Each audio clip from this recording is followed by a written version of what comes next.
So let's talk about some of the armies and units in Warhammer 40k, where compared with the lore, perhaps their gameplay does them a bit of a disservice.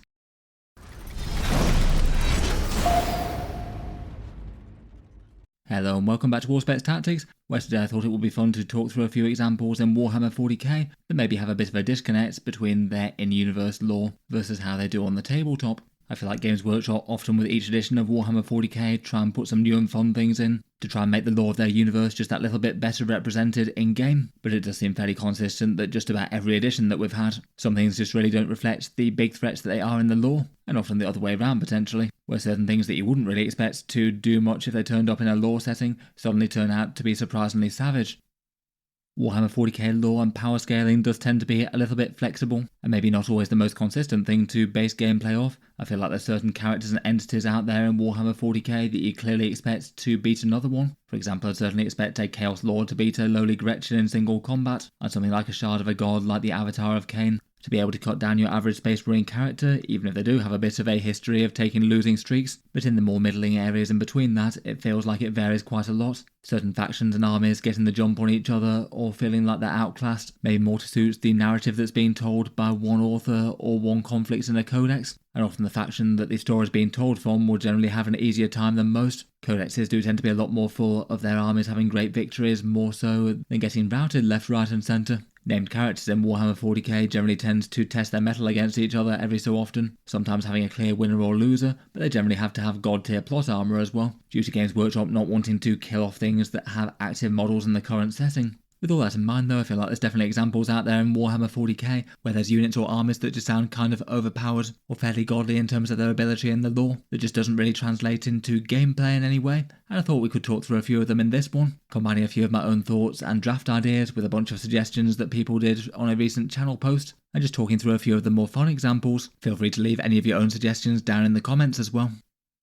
First up, before jumping in though, it's probably generally sensible that the game doesn't just match the lore one for one. Never mind a bit of inconsistency and narratives being bent to help with one cool story arc or another. I feel like just trying to keep Warhammer 40k as a playable game that's enjoyable for all people probably isn't all that consistent with actually having a fully lore represented army. I feel like as well as trying to represent what their units can do in the lore, Games Workshop also have to make the game fun and interactive for both players, and make sure that a random army full of different units that people dream up can play against virtually any other one with at least some degree of fairness, and as well as just have the interactivity to make sure that things are balanced against each other in terms of points. Sometimes they do that with points, sometimes with rules. I feel like if you had certain armies going up against each other, you'd just often expect one of them to lose on average. Maybe say if you had a force of Adeptus Custodes going up against really quite a lot of the average armies of Warhammer 40k, or say for example we had a big name character show up, like say the Silent King or one of the Demon Primarchs on the battlefield against maybe a more generic no-name opponent, you probably wouldn't hold out too much hope for them in the lore, but to make the game good, things have got to be winnable one way or the other.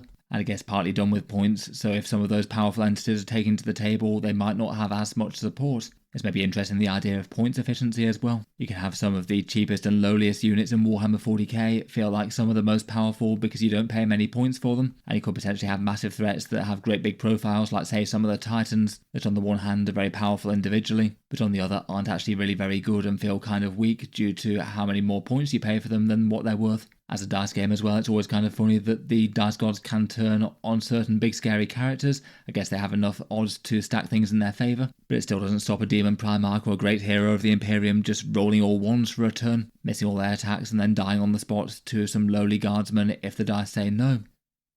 All that aside though, let's get into a few examples. Maybe a common one that gets talked about quite a lot is Necron weaponry. I feel like they've got some good arguments to claiming the throne as the single highest tech army in Warhammer 40k, at least in the lore. Loads of ancient marvels like phasing things in and out of dimensions, various nanotechnology type things, and unchaining and unleashing the energies of stars and pent-up gods at will, plus being able to mess around with time itself. Most of that is well out of the reach of the vast majority of races of Warhammer 40k. It's generally felt to me that like a lot of their technical marvels don't really quite live up to the hype on the tabletop. Maybe the Gauss weapons could be an obvious one. Some of them are fairly punchy, but their general lore has typically been that they strip literal atoms away from each other, able to cause great harm to even the most armoured of vehicles, and eating through starship holes and things like that, which just feels a little bit hard to rectify with the strength 4 AP0 and damage 1 Gauss Flare, even if it does get lethal hits. I guess it's one of their small arms, so it would generally be expected to be better against light infantry than against tough stuff. I don't think you'd really want to undermine that too much. But at AP0, it's really not at the point where mass ones are really going to be overwhelming tough stuff either. With entire squads firing, you get a few auto wounds, but if they're at AP0, they're not really going to be punching through armour that well.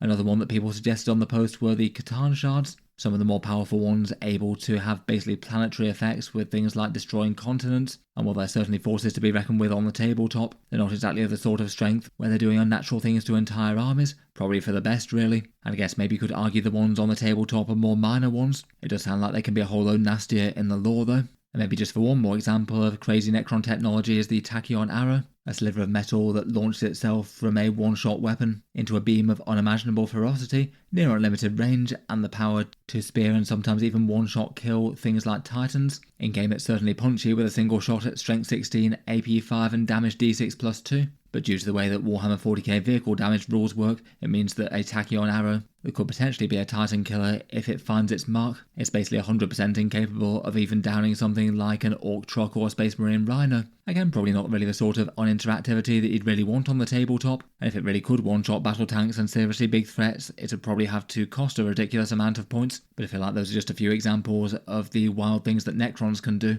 But I'm sure there's plenty of other examples out there in the lore. Before moving on, I'll just give a quick shout out to today's video sponsor in the Magnet Baron. They're suppliers of all things neodymium in the USA, and are one place that you can find a whole bunch of things all together if you're looking to pick up magnets of all sorts of different sizes for your 40k projects.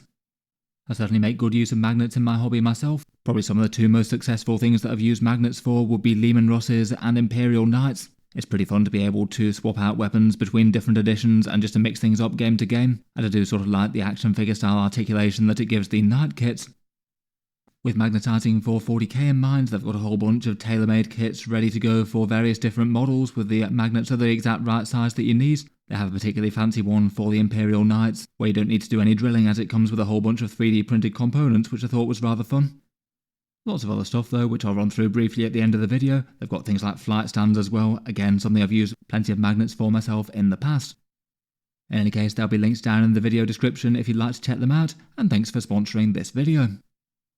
Back to the lore versus gameplay things, and one that I was pretty sure would come up and certainly did in the comments were the Harlequins, the enigmatic space elves that guard the Black Library and are the favoured servants of Psykers. They've often been a good threat on the tabletop with their sheer speed and a whole bunch of punchy fusion pistols, though compared with many factions elites out there in the Warhammer 40k galaxy, they're supposed to be a bit of a level above, maybe Eldari of Custodes level fighting capability, and also maybe a bit rarer to join the fight than you might see on the tabletop. Once the Harlequins don their mask, they're utterly dedicated to performing their role, without the whole pass system to temper their excessive focus that they have in the craft worlds, and then are drilled and trained to a spectacular extent, and then using speed, skill, misdirection and agility to make themselves near impossible foes to fight, and probably the blessings of the laughing god Sagarak, a living Eldari deity, might help them out a bit along the way. Solitaires in particular are supposed to be some of the scariest combatants out there in the 40k galaxy, perhaps some of the most terrifying non-named characters in the setting, capable of going one-to-one with greater demons, or killing entire squads of enemy elites before they can react. They don't show up too often in the lore, but once they do, it's often devastating. In-game, they're certainly punchy on the tabletop, and maybe a little bit more so after the update in the Eldari Codex, giving them devastating wounds and things. In general though, just for a Harlequin troop, for 17 points per model and 1 wound infantry, even if they do have a 4+ invulnerable save, they're very easy just to kill with a bit of small arms fire. Even if they do get good movement, some shenanigans from Codex Eldari, and a flurry of attacks on the charge with devastating wounds. Between all that though, they may be still a way away from being able to one-to-one Astartes elites, or tangle the Adeptus Custodes on any sort of one-to-one basis and hope to come out on top.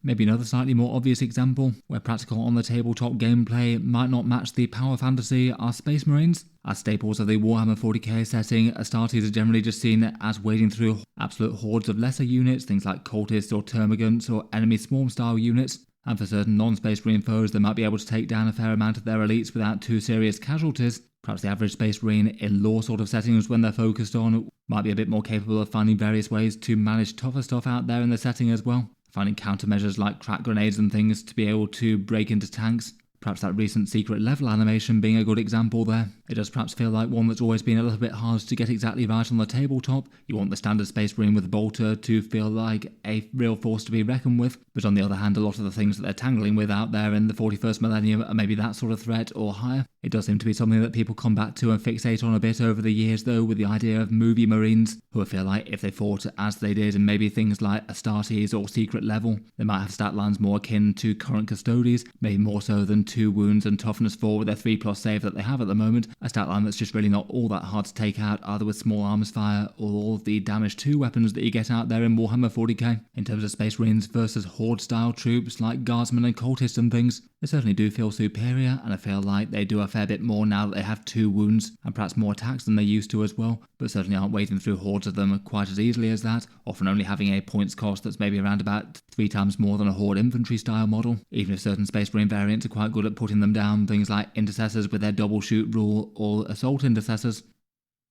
Talking of which, another bit that gets focused on a fair bit in the lore is how ferocious things like the Holy Bolter is, as a particularly punchy small arm out there in Warhammer 40k, basically firing mini rockets with explosive shells. And while there's plenty of other exotic stuff out there in Warhammer 40k, I think it's also been a common talking point how they're maybe not quite as superior to things like lasguns or autoguns as you might expect. 2 attacks at strength 4, AP 0, damage 1, where things like lasguns and autoguns still get that within 12 inches, though I guess the Space Marines are able to fire out to a greater range with the double shooting rather than having rapid fire. I think perhaps to differentiate them, or at least the Space Marine version of them, maybe an extra pip of AP like the Intercessor bolt rifles wouldn't have been the worst idea for them. It is maybe a bit telling that whenever you've got the option of standard bolters or swapping for something else, it's always the best choice to swap to something different, say with Chaos Space Marine Legionaries taking their chainswords instead. I guess it's maybe a tricky balancing act, as you still want small arms to be best against infantry as opposed to medium things or vehicles, but bolters really aren't all that much threat at the moment. It was kind of a bit telling that with the Intercessor bolt rifles, despite already having boosted stats with extra AP and the heavy and assault keyword, they still decided to give them a rule that literally doubled the shooting that they could do. But in terms of playing competitive lists, they're still usually taken kind of sparingly, maybe 1 or 2 units in an army,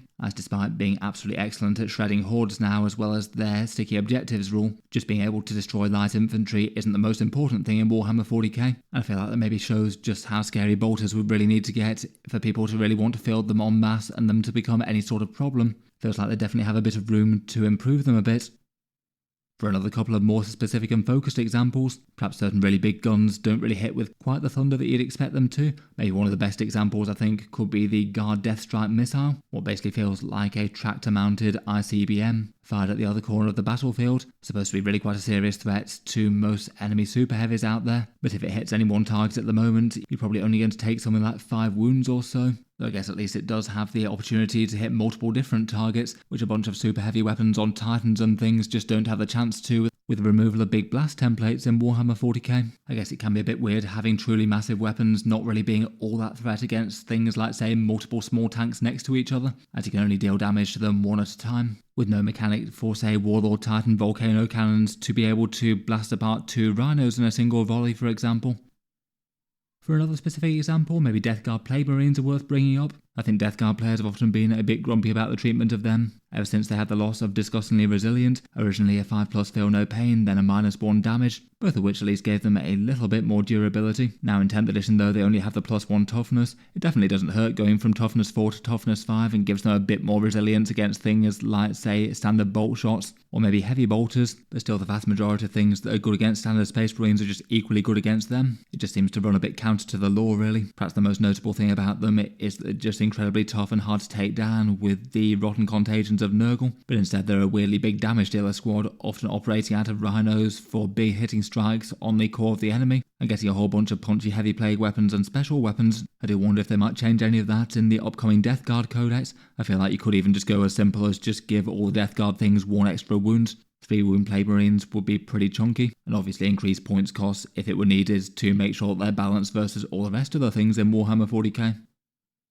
For some other ones, perhaps Psykers in general are one that's kind of hard to power scale. I feel like perhaps the lore itself is a bit inconsistent with Psykers, some being near invulnerable and breaking entire battle tanks with their minds, or being capable of weird disturbing army level shenanigans, whereas others might be a bit more limited and basically blasting people with individual bolts of warp lightning until they're laid low. Perhaps as a result of that I feel like they're kind of hard to represent in game in a way that feels completely natural. I think in general there's a sense that they should be pretty intimidating and powerful foes but usually have counters to them. I feel like when Psychic was more of its own system back in, say, 9th edition and before, where you had cast and denial and things like that, sometimes it could work quite well with Psykers and their countermeasures sort of thwarting each other, but maybe didn't work great for literally every faction out there. Perhaps the ones that lack obvious anti-psycho methods, things like the Tau and the Abmech perhaps, where they might have some solutions, but perhaps only fielded by certain units in their army or as relics or characters. I guess it might be all very lore appropriate that Psykers without countermeasures have a bad time, both as they would in the lore on the tabletop, which on the other hand that might not make a great game as well. If you've perhaps got a faction that's got no access to psychic or talismans to ward them off, and then you get hit by an army of Psykers operating absolutely unchecked. In 10th edition, Games Workshop more seems to have just treated Psykers as having basically normal rules for things like buffing abilities, but on the other hand, a bunch of squad leaders do similar sort of amplifications for their squads, and psychic damage just takes some regular damage profiles. It can often still be very, very threatening, as with say Magnus the Red, as you'd expect, but perhaps feels a little bit less other than when it was rolling to cast and mortal wounds and things, and that maybe has been one of the criticisms of 10th edition, maybe a little bit more the feel of Psykers as opposed to the power or lack of power of them. Otherwise, for the upper echelons of Warhammer 40k power, there's the Adeptus Custodes. In terms of in-game strength right now, at least do have suitably elevated stat lines above, say, things like standard Astartes, and certainly far more so than most mortals. I feel like they often get described as superior to Space Marines, as Space Marines are to mortals, though maybe that might be a little bit of the hyperbolic there, even if every one of them is essentially a hero-level Astartes character clad with some seriously fancy gear with their Auramite armour and crackling Guardian spears. They're unquestionably a level above, but the lore might treat them a little bit variable as to just how far above they are, often winning a bunch of battles with ease, but despite their unbeatable reputation, there are still foes that they'll individually lose to in the lore. Sometimes even the best soldiers in the galaxy are going to have times where they're outmatched just by sheer number and quality of the enemies. I guess it might still come down to sort of Space Marine levels of power scaling in the lore versus game as well. If say the Space Marines that you might follow in Astartes or the secret level animations might be expected to have much bigger stat lines in game if they acted as they did there, and that was how you expect your squad of Astartes to play on the tabletop, then I guess you'd assume that Custodes will be just that much above them. So I guess we'll probably have to have some ridiculous stat lines. I think while they're certainly strong individually in game, I feel like there's still some good arguments that they're underpowered versus how they are in the lore. For example, in a 2,000 point game of Warhammer 40k, you can put around about 40 Custodes on the tabletop, and I certainly wouldn't fancy the chances of something like the 250 Guard Infantry or 100 or so Space Marines that you could put to oppose them. I feel like if you gave that sort of situation to most writers, you'd have the Custodes absolutely butchering their foe most times. Finally, and getting to perhaps the absolute top of Warhammer 40k power scaling are things like Primarchs and named character syndrome. Protagonists and antagonists in Warhammer 40k that maybe aren't likely to lose all that often unless someone of equal stature shows up. For the Primarchs in particular, perhaps being the absolute exemplaries of their legion, I feel like Games Workshop very rarely want to write situations where they just lose to foes who aren't on their same status, so it often seems to take another Primarch to beat one, say maybe Lionel Johnson turning up to help out Angron against Dante and the Sanguinary Guard in the Arcs of Omen series recently. In any case, if they were written in the lore, I'd certainly put my money on a Primarch versus whatever support they can rustle up, as pretty odds on to triumph over superior numbers, even if they do happen to be fairly massively outgunned. I guess there's both the lore and the sheer power of the Primarch and their combat abilities in the first place, but also the ones that are more renowned for tactical expertise or grand schemes and invasions and things, just generally being likely to put themselves in a position where they can win, whether it's some sort of daring raid or managing to rally a bunch of other forces to their cause.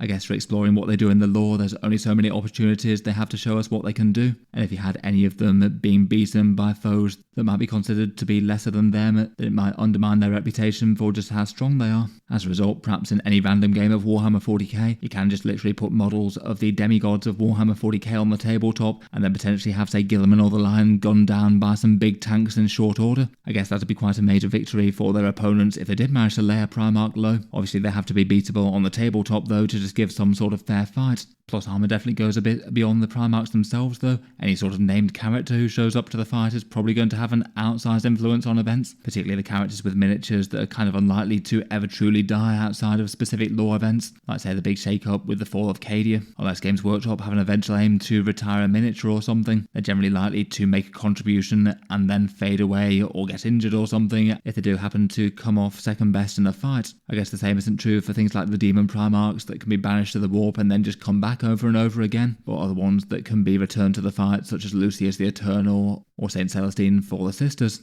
I maybe feel like I had a bit of a sense that these named characters tended to be a little bit rarer in 40k's distant past, maybe being treated as a bit of an optional extra to play with some exciting heroes, as opposed to people who basically turned up whenever a faction got put on the table. It's definitely changed a fair bit from then. And maybe that drives one disconnect from the lore to the tabletop, with these big named heroes being shot down left, right and centre. In any case though, let me know your thoughts and any other examples I might have missed. Can you think of any other examples where in the lore they're really quite threatening or powerful in their own way, but don't work out quite so well in game at the moment? Let me know your thoughts down in the comments below. I know there'll be a massive amount of more stuff out there. Finally, I'll just cycle back to the video sponsor of today in the Magnet Baron, and just briefly talk through their range if you did want to pick up some neodymium goodness in the USA.